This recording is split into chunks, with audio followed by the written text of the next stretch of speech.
দেখো বন্ধুরা, আম যদি তোমার মনে হচ্ছে আলসেমি লাগছে, ছুলবো টুলবো কাটবো, তো কি করবে, মাথাটা আগে বাদ দিয়ে দিবে, দিয়ে একটু এদিক দিয়ে এরকম দাগ টেনে নাও, এদিক দিয়ে টেনে নাও, আবার এদিক দিয়েও টান দাও, এদিক দিয়ে টান দাও। এবার দেখবে খুব আরামে খোসাটা বেরিয়ে আসবে।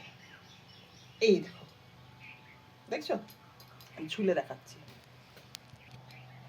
এত মিষ্টি যে খোসাটাও ফেলতে ইচ্ছা করে না। দেখো খোসার মধ্যেও কত আম থাকে।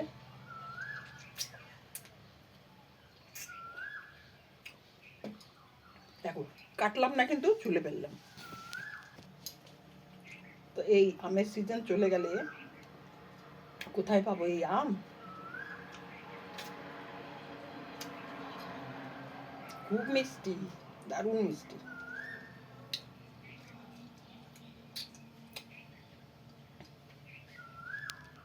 তো দেখো আমটা পুরো রেডি এবার খাওয়ার মতো। এবার খাওয়া যায়।